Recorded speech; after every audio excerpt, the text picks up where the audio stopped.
Welcome back to DNA series. My name is Teresa, and it's another classic episode of DNA series with my special guest, Dr. Miriam Ajikobi Nuruddin Shiaba.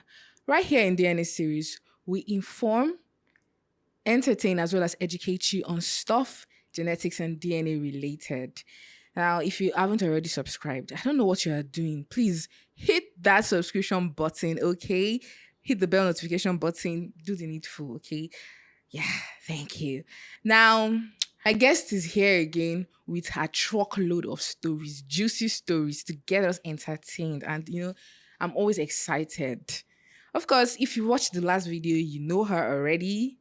And if you didn't, let me just give you a quick introduction. She is none other person than Dr. Miriam Ajikobi Nuruddin Shiaba, a senior human geneticist, DNA expert, genetics counselor, and public health expert. Welcome, Dr. Shiaba. Thanks for having me. Oh, I love the outfits. You look gorgeous. Thank you. You look sweet too. Not like Beautiful. you. Not Oh, like you. come on, come on. Okay, so let me start. I'm nobody waiting to hear the story. Yeah. So here we go again. Once upon a time, in the bustling city of Lagos, Nigeria, there lived the Adeyemi family.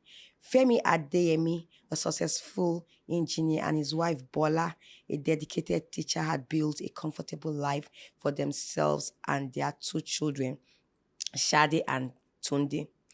Shade, the elder at 12, was a bright and curious girl, with Tunde just 8, was full of energy and always ready for adventure.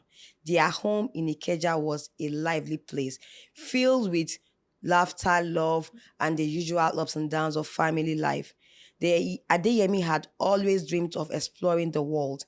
They had saved diligently for years, and now they were ready to embark on a grand adventure, a move to the United States. Femi has secured a job with a top engineering firm in New York, and the family was excited about the opportunities and experiences that awaited them. Preparations for the move were in full swing. They were farewells to be said, belongings to be packed, and a seemingly endless list of tasks to complete. One of the most important tasks was securing their visas. The embassy required extensive documentation, including a DNA test to confirm the family relationships. This was a standard procedure to ensure the integrity of the visa application process. Femi and Bola scheduled an appointment at a reputable clinic in Lagos, Ikeja. They explained to Shade and Tunde that they needed to take a simple test as part of the paperwork for their move. The children were curious but compliant, and the tests were done quickly and efficiently. The clinic took samples from Femi, Bola, Shadi, and Tunde and assured them that the results would be ready in a few days. The family returned home and resumed their preparations, eagerly awaiting the test results. The days passed quickly, filled with excitement and anticipation. Finally, the clinic called to inform them that the results were ready. Femi and Bola decided to go together to collect them. At the clinic, they were greeted by Dr. Adibayo, the geneticist overseeing their case. He had a warm professional demeanor, putting them at ease despite the gravity of the situation. Mr. and Mrs. Adeyemi, he began. I have the results of the DNA test. I want to assure you that the tests were conducted with the utmost accuracy. Femi and Bola exchanged a tense glance, each hoping for the best, but fearing the worst. Dr. Adebayo continued. The test confirmed that Bola is the biological mother of both Shade and Tunde. However, the results shows that Femi is not the biological father of Tunde. The room fell silent. Femi felt a wave of shock and disbelief wash over him. Bola's face went pale, her eyes wide with fear and guilt. Dr. Adebayo, sensing the tension, offered his condolences and left them to process the news in private. On the drive home, Femi and Bola barely spoke. The silence between them was heavy, filled with unspoken questions and a growing sense of betrayal. When they arrived home, they sent the children to their rooms and sat down to talk. How could this happen, Bola? Femi asked, his voice filled with pain. How could you? How could Tunde not be my son? Bola took a deep breath, tears streaming down her face. Femi, I'm so sorry. It happened 8 years ago before Tunde was born. We were away on a business trip. You were away on a business trip, and I made a mistake, terrible mistake. I was lonely and vulnerable, and I had an affair with an old friend. I never thought it would come to this, and I've regretted it ever since. Femi felt a mix of anger, hurt, and confusion. He loved Tunde as his son, but this revelation shattered his trust in Bola. Why didn't you tell me, Bola? We could have dealt with this together. I was afraid, Femi, Bola admitted. Afraid of losing you, of breaking up our family. I thought it was a one-time mistake and it will never come to light. But now I see how wrong I was. The days that followed were some of the most challenging the Adeyemi family had ever faced. Femi and Bola struggled to navigate their emotions, trying to find a way forward for the sake of their children. They sought the help of a family therapist, hoping to rebuild their trust and heal the wounds that had been inflicted. Femi found it difficult to look at Tunde without feeling the sting of betrayal. But he knew that Tunde was innocent in all this. The boy was his son in every way that mattered, and Femi was determined to remain a loving father to him. Bola, on the other part, was committed to making amends and proving her loyalty to Femi. In therapy, they talked about their feelings, their fears, and their hopes for the future. It was a long and painful process, but they were both committed to healing their relationship.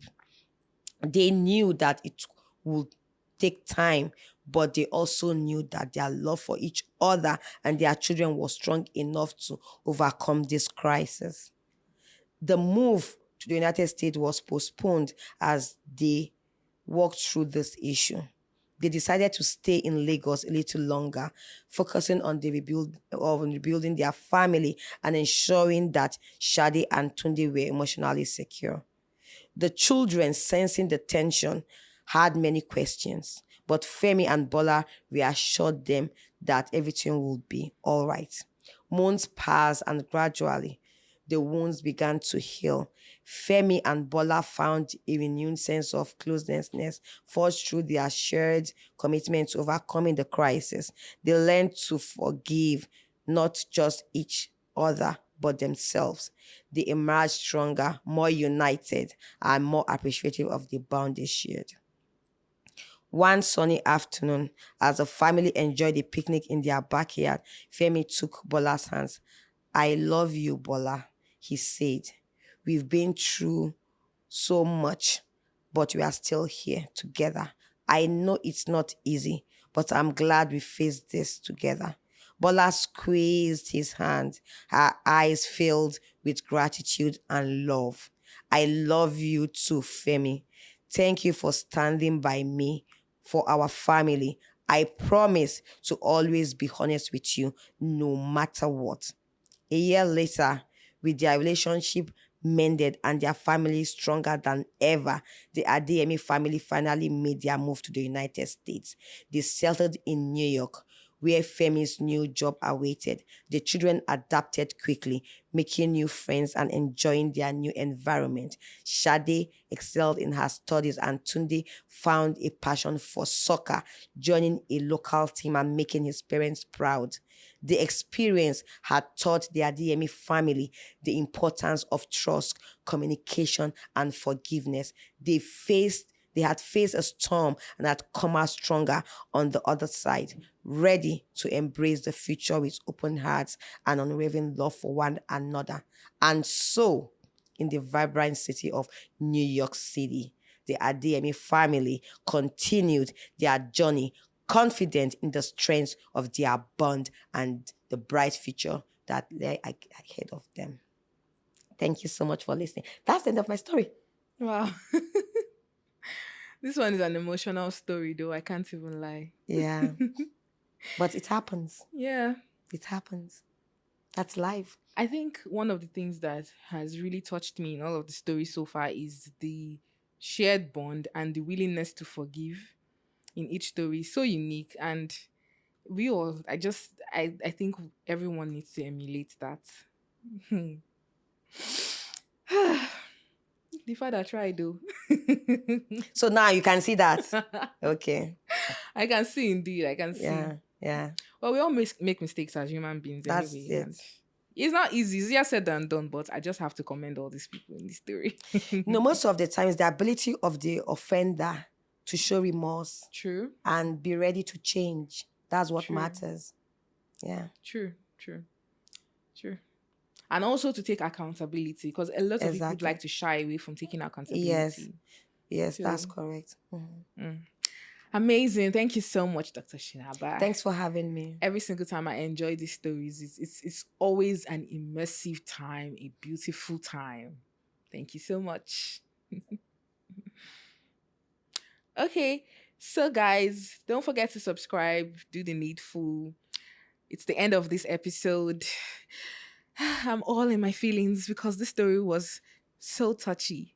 But till next time, guys, watch this space. That's all I have to say. Bye for now.